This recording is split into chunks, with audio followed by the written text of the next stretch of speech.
Welcome back to John Doc Teaches Poker. We're still on part 3 of the series, the boring math, and today we're going to put it all together. This video is mainly for beginners. If you already know the basics, feel free to skip it. I'm including it because it's where I started when teaching friends, and newer players simply can't afford to ignore it. Let's put it all together. It's the river and the pot is $1,000. You and your opponent each have $1,500 left in your stack. The board is King of Spades, Queen of Hearts, 10 of Diamonds, 7 of Spades, 6 of Spades, and you have aces, the Ace of Spades and the Ace of Hearts. How we got here doesn't matter. I'll give you two scenarios and you decide whether you call or fold. Note, we'll ignore rake for simplicity, but in real games, rake means you need to win slightly more often than the math here is going to say. Situation 1. Your opponent bets $750 into the pot of $1,000.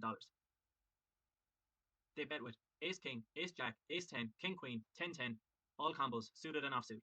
You must decide between call or fold. In situation 2, your opponent bets $1,500 into the same pot of $1,000. They have the same range again, Ace King, Ace Jack, Ace 10, King Queen, and 10-10, all combinations. You must decide between call or fold. In situation 1, they bet $750, making the total pot $2,500 if you call. You're risking $750, which is 30% of the total pot. So you need to win at least 30% of the time to break even. More than that, and it's a profitable call. Less than that, and it's not. Situation 2, they bet $1,500, making the total pot $4,000 if you call. You're risking $1,500, which is 37.5% of the total pot. So you need to win at least 37.5% of the time to break even. More than that, and the call is profitable. Less than that, and it's not. Now we know the win rates needed to profit. In real life, you won't know for sure, but this example shows you how you can now use your estimates to make better decisions when you're at the table. Now for the combos. In the example, the board is King of Spades, Queen of Hearts, 10 of Diamonds, 7 of Spades, 6 of Spades. You have Ace of Spades, Ace of Hearts. Your opponent has all Ace King, Ace Jack, Ace 10, King Queen, and 10-10 combos. Let's count their combos and see how many you beat, how many beat you, and compare that to your pot odds to decide if calling is profitable. Combos you beat. Ace King, 4 suited plus 12 unsuited combos. But with a king on the board and you holding Ace Ace, only 2 aces and 3 kings are left. This is 6 combos that you beat because we multiply the 2 aces by the 3 kings. Ace 10, 4 suited plus 12 unsuited combos. With a 10 on the board and you holding Ace Ace, that's 2 aces and 3 tens left. This is 6 combos that you beat. Combos that you lose to. Ace Jack, 4 suited plus 12 unsuited combos. With you holding Ace Ace, there's 2 aces left and 4 jacks left. This is 8 combos you lose to.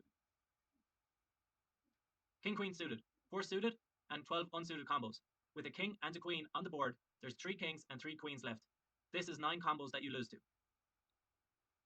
10-10, there's 6 combos, and with a 10 on the board, there's 3 tens left, and this is 3 combos of 10s left that you can lose to.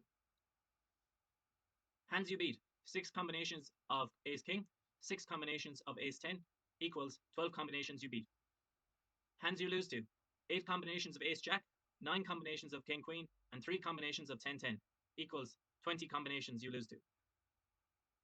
So we beat 12 hands, and there's 32 hands in total that our opponent can have.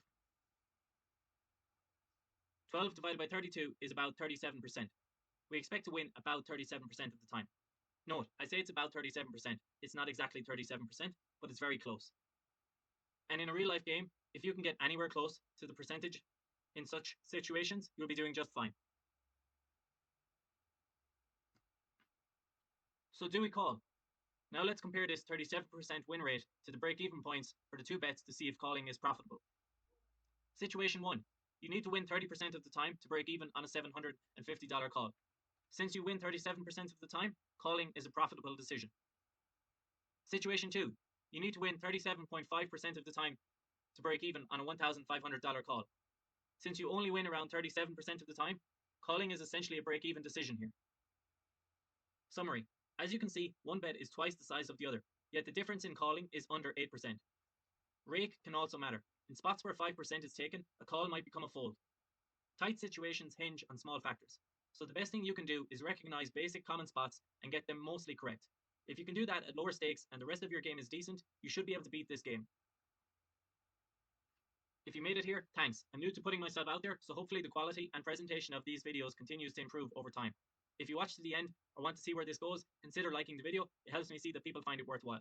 Maybe even subscribe and stick around for the next one. You can also follow me on Instagram at johndoc.poker. I'll be posting hand reviews, personal poker stories, and updates on my progress and what's coming next. Finally, if you like this video and would be interested in learning more directly with me, feel free to reach out to me on Instagram at johndoc.poker. We can have a chat and see if we can work out something that we can both benefit from. Thanks.